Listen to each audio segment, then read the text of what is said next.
नमस्कार दोस्तों, आज के इस वीडियो में छात्रों के लिए ऐसी सूचनाएं हैं जो सभी लेटेस्ट भर्तियों और लेटेस्ट परीक्षाओं से संबंधित हैं।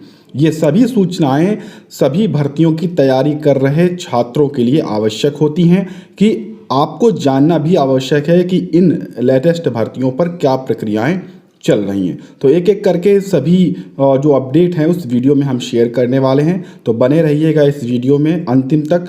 सबसे पहले इस वीडियो को अगर अभी तक आपने लाइक नहीं किया है तो लाइक ज़रूर कर दीजिए, शेयर कर दीजिए अपने व्हाट्सएप, फेसबुक और ग्रुप्स में। साथ में हम आपको बता दें कि अगर अभी तक आपने इस लाल बटन को दबाकर हमारे चैनल को सब्सक्राइब नहीं किया है तो सब्सक्राइब कर लीजिए ऐसे ही लेटेस्ट अपडेट्स देखने के लिए। साथ में महत्वपूर्ण सूचना ये भी है कि इस वीडियो के डिस्क्रिप्शन बॉक्स में टेलीग्राम ग्रुप का लिंक है। अगर आप उसके ज्वाइन कर लेते हैं तो दिन भर की जो भी ऑफिशियल अपडेट होती है शिक्षा जगत की वो आपको मिल सकेगी, क्योंकि वहाँ पर हम समय समय पर वो सभी इंफॉर्मेशन शेयर करते रहते हैं। सबसे पहले बात कर लेते हैं लॉकडाउन को लेकर। कोरोना कर्फ्यू अब 3 दिन का शुक्रवार रात से मंगलवार सुबह तक लॉकडाउन रहने वाला है उत्तर प्रदेश में। सोमवार को भी पूरी तरह से अब बंदी रहेगी। अभी तक शनिवार और रविवार को होती थी, एक दिन की यहाँ पर बढ़ोतरी की गई है सोमवार की। लेकिन औद्योगिक जो भी गतिविधियाँ हैं और वैक्सीनेशन जो कार्य है वो सभी जारी रहेंगे। कंटेनमेंट जोन में शादी समारोह में 50 और इस तरह के जो कार्यक्रम हैं वो आप यहाँ पर देखते हैं। कंटेनमेंट जोन में यहाँ पर पाबंदियाँ रहेंगी, उससे बाहर जोन में भी क्या पाबंदियाँ रहेंगी वो आप देखेंगे। ठीक है, तो ये सभी चीज़ें हैं। कुल मिलाकर अब एक दिन का यहाँ पर उत्तर प्रदेश में लॉकडाउन और बढ़ाया गया है, जो कि दिन और रात का रहेगा।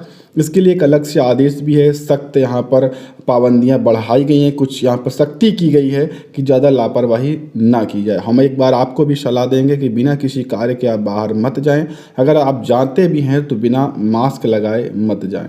हाई कोर्ट पिछली कई बार से लगातार सरकारों पर कमेंट करता आ रहा है।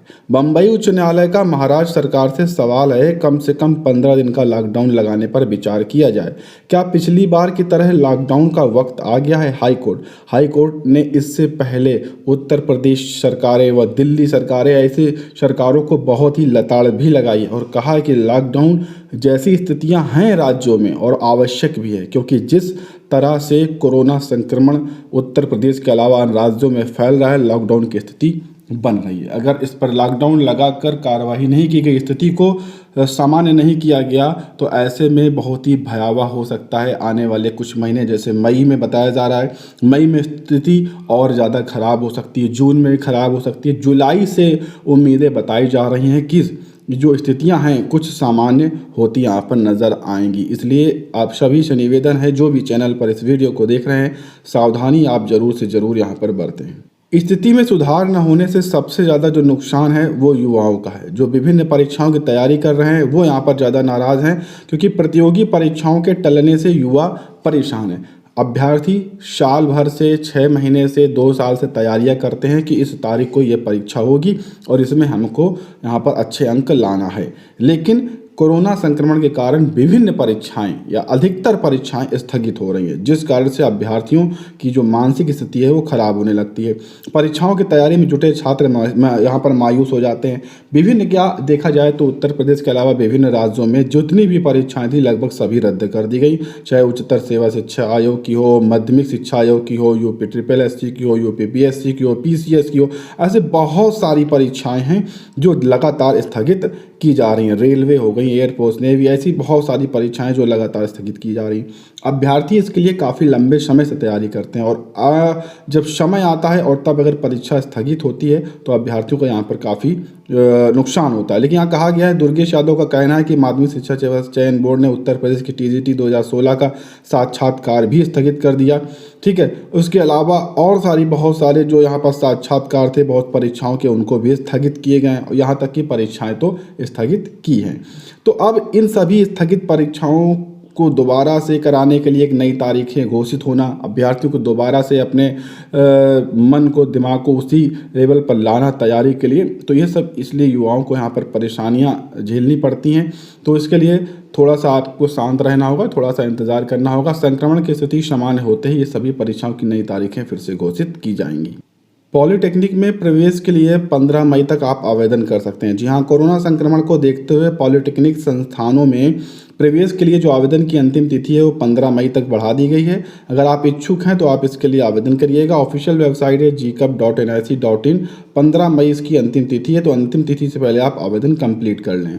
सम्मिलित राज्य कृषि सेवा परीक्षा स्थगित कर दी गई है। इसमें प्रधानाचार्य, उप प्रधानाचार्य और सहायक निदेशक स्क्रीनिंग परीक्षा भी टाली गई हैं। अब यहाँ पर पीसीएस परीक्षा भी स्थगित करने की लगातार मांग की जा रही है। प्रतियोगी छात्रों का कहना है कि कोरोना संक्रमण की इस स्थिति को देखते हुए पीसीएस की जो परीक्षा 13 जून को प्रस्तावित है उसे स्थगित कर दिया जाए।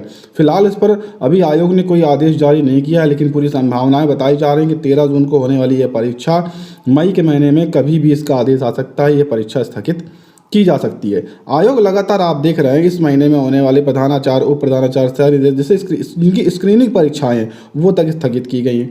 तो यहाँ पर जो पीसीएस की परीक्षा है, लाखों की संख्या में अभ्यर्थी बैठने वाले हैं, तो ये परीक्षा भी स्थगित होगी, लेकिन थोड़ा सा समय पास आएगा तो इसके जो स्थगित का आदेश है, स्थगन का आदेश है, वो आपको देखने को मिल जाएगा। ऐसे करके जो भी परीक्षाएं हैं, जैसे कि मान लीजिए जो जून में परीक्षाएं होनी है तो उनके मई में, जो मई में परीक्षाएं होनी तो उनके लगभग आदेश आ गए हैं कि उन परीक्षाओं को स्थगित कर दिया गया है। अगर आप किसी सरकारी नौकरी पे जा रहे हैं और आपके ये प्रमाण पत्र नहीं है तो आपके लिए अच्छी खबर है। जी हाँ, चरित्र सत्यापन के लिए अब नहीं रुकेगी नियुक्ति। यहाँ पर बड़ी अपडेट आ गई है। अगर सरकारी नौकरी में आपका सिलेक्शन होता है तो जो चरित्र प्रमाण पत्र मांगे जाते हैं 1 या 2, अगर वो चरित्र प्रमाण पत्र आपके पास नहीं है या नहीं आप किसी से साइन करवा पा रहे हैं, किसी गजटेड ऑफिसर से, तो आप उसे स्वयं प्रमाणित करके भी दे सकते हैं। बाद में इसकी स्थिति समान होने पर आप दे सकते हैं। यहाँ पर ऐसा कहा गया है अगर किसी भी अभ्यर्थी के पास नियुक्ति के समय यहाँ पर चरित्र प्रमाण पत्र नहीं है तो उसकी नियुक्ति अब नहीं रोकी जाएगी, उसको यहाँ पर नियुक्ति दे दी जाएगी। ऐसा यहाँ पर साफ तौर पर कह दिया गया है। किसी को भी यहाँ पर घोषणा के लिए स्वतः आप घोषणा कर सकते हैं चरित्र प्रमाण पत्र के लिए। किसी भी यहाँ पर 6 महीने के अंदर आप उस चरित्र प्रमाण पत्र को दे सकते हैं। आपकी नियुक्ति यहाँ पर नहीं रोकी जाएगी। अभी तक ऐसा था कि अगर चरित्र प्रमाण पत्र मांगे गए हैं ज्वाइनिंग के समय, बेसिक में, स्कूलों में, अध्यापकों में सब होता था, तो अगर आपके पास नहीं है तो आपकी नियुक्ति रोक दी जाती थी, लेकिन अब ऐसा कुछ नहीं होने वाला है। छात्रवृत्ति के लिए लगभग लाखों की संख्या में हर वर्ष अभ्यर्थी फॉर्म भरते हैं छात्र। तो ये छात्रों के लिए यहाँ पर अच्छी खबर भी है और बुरी खबर भी है। शुल्क भरपाई के लिए आधार आधारित हाजिरी होगी अनिवार्य। यानी कि अभी तक अभ्यर्थी विद्यालय या कॉलेज गए या नहीं गए, छात्र गए कि नहीं गए, छात्राएं गई कि नहीं गई, उन्होंने फॉर्म भर दिया, सबका यहाँ पर जो छात्रवृत्ति थी वो आ जाती थी। लेकिन अब 2021-22 के लिए यहाँ पर नियमावली में नई तैयारियां की जा रही हैं, नए बदलाव यहाँ पर किए जा रहे हैं। अब इस बदलाव के चलते सभी छात्र और छात्राओं को जो छात्रवृत्ति है वो अब नहीं मिल पाएगी। सबसे बड़ा और महत्वपूर्ण जो बदलाव हुआ है वो न्यूनतम 75% हाजिरी का हो गया है। और ये जो हाजिरी है आधार कार्ड आधारित होगी, आधार से आधारित होगी। अगर 75% आपकी हाजिरी नहीं है अटेंडेंस रजिस्टर्ड में आधार के तौर पर या ऑनलाइन जहाँ पर होती है अटेंडेंस, तो यहाँ पर आप छात्रवृत्ति के लिए यहाँ पर अगर आपकी छात्रवृत्ति होनी चाहिए, चाहे आप जिस कैटेगरी, चाहे आप SC हो, ST हो, लेकिन आपकी छात्रवृत्ति जारी नहीं की जाएगी। कम से कम 50% हाजिरी हो। इसके अलावा अन्य यहाँ पर महत्वपूर्ण जो नियमावली में बदलाव देखने को मिल सकते हैं, ऐसी सूचनाएं मिल रही हैं। अब इसके लिए एक अलग से आदेश इस वर्ष जारी किया जाएगा। उस आदेश में इस नए सत्र में हुए सारे बदलाव आपको देखने को मिलेंगे। इसमें जाति प्रमाण पत्र, आय प्रमाण के साथ ये सभी चीज़ें जो लोग लगा देते थे कि कोई यहाँ पर कम से कम लिखवा कर, तो ये सभी चीज़ें अगर फर्जी रहती हैं तो उससे भी आपको छात्रवृत्ति आप नहीं मिलेगी। सभी चीज़ें बहुत ही सख्ती से देखी जाएंगी, उसके बाद ही आपको जो छात्रवृत्ति है वो जारी की जाएगी। असिस्टेंट प्रोफेसर की भर्ती का जो परीक्षा का उस पर संकट के बादल लगातार मंडरा रहे हैं। जी हाँ, 2003 पदों पर भर्ती के लिए 26 मई को प्रस्तावित है परीक्षा। कोविड के लगातार बढ़ रहे मामलों के मद्देनज़र परीक्षा टालने की तैयारी में है UPHESC। जी हाँ, प्रदेश के शासकीय महाविद्यालयों में असिस्टेंट प्रोफेसर के 2003 पदों पर परीक्षा 26 मई को प्रस्तावित है, लेकिन कोरोना संक्रमण के कारण इस परीक्षा को टालने के पूरे औसार यहाँ दिखाई दे रहे हैं। उत्तर प्रदेश उच्चतर माध्यमिक शिक्षा सेवा आयोग ने कहीं न कहीं यहाँ पर स्पष्ट कर दिया है कि जो 26 मई को यह परीक्षा है वो स्थगित की जाएगी। यानी कि 26 मई को प्रस्तावित असिस्टेंट प्रोफेसर की जो परीक्षा है उसे स्थगित किया जाएगा। इससे पहले भी मई की बहुत सारी प्रस्तावित परीक्षाएं स्थगित हो चुकी हैं, तो इस परीक्षा को भी स्थगित किया जाएगा। 2003 पदों पर यह भर्ती का विज्ञापन अभी आया था जिसके लिए ऑनलाइन आवेदन लिए गए थे और 26 मई को उसकी परीक्षा प्रस्तावित की गई थी। तो अब ये परीक्षा बहुत ही कम संभावनाएं हैं कि जो 26 मई को हो पाएंगी। जल्दी इसका आपको स्थगन का जो आदेश है वो ऑफिशियली देखने को मिल जाएगा। इससे अभ्यर्थियों को नुकसान होगा क्योंकि इसमें भी लाखों की संख्या में अभ्यर्थी परीक्षा में बैठने वाले थे। उत्तर प्रदेश के बेसिक शिक्षा मंत्री ने सभी अध्यापकों के लिए खुशखबरी दी है। प्रदेश के परिषदीय स्कूलों के शिक्षक 20 मई तक घर में ही काम करेंगे। उनको विद्यालय आने की आवश्यकता नहीं है, चाहे वो शिक्षक हों, शिक्षा मित्र हों, अनुदेशक हों या कस्तूरबा गांधी विद्यालय के शिक्षक शिक्षिकाएं हों, सभी को 20 मई तक छुट्टी दी गई है। साथ में यहाँ पर बता दें 20 मई के बाद सभी विद्यालय बंद हो जाएंगे 15 जून तक। तो कुल मिलाकर लगभग 1 महीने की यहाँ पर विद्यालयों को बंद कर दिया गया है। तो ये बेसिक शिक्षा मंत्री के द्वारा सभी अध्यापकों के लिए खुशखबरी है। जिस तरह से कोरोना संक्रमण की स्थिति है, आने वाले कुछ महीने चाहे वो मई हो, जून हो, बहुत ही ज़्यादा खराब स्थिति रहने वाली है, जिसके चलते 12,460 शिक्षक भर्ती पूरी हो इन 2 महीनों में पूरी होने की संभावना पूरी तरह से खत्म हो चुकी है। हम आपको बता दें कि जैसा कि दोनों टीमों के माध्यम से एक निर्णय लिया गया है भर्ती प्रक्रिया को करवाने के लिए, तो अधिकारी अगर मानते हैं तो पूरी उम्मीद है कि जुलाई के महीने में, जी हाँ, जुलाई के महीने में विद्यालय भी ओपन हो जाएंगे और सभी जो कार्य हैं सामान्य हो सकते हैं। ऐसी समाचार पत्रों में सूचनाएं आ रही हैं। कोरोना की स्थिति सामान्य हो सकती है और पिछली बार भी लगभग जुलाई में स्थितियाँ सामान्य हो गई थी। तो ऐसा होने पर जुलाई के महीने में अधिकारियों से वार्ता की जाएगी और वार्ता करने के बाद जो है तुरंत इस भर्ती प्रक्रिया को शुरू कराया जा सकता है। चुनावी वर्ष है, हो सकता है या पूरी उम्मीद कर सकते हैं कि शासन इस भर्ती प्रक्रिया को शुरू कर दे और सहमति बनाए। जो अभ्यर्थियों द्वारा निर्णय लिया गया है उस पर अधिकारी अगर सहमति बनाते हैं, शासन सहमति बनाते हैं, तो जुलाई में भर्ती प्रक्रिया केवल यहाँ पर काउंसलिंग होनी है और काउंसलिंग के बाद सभी अभ्यर्थियों को नियुक्ति मिलनी है।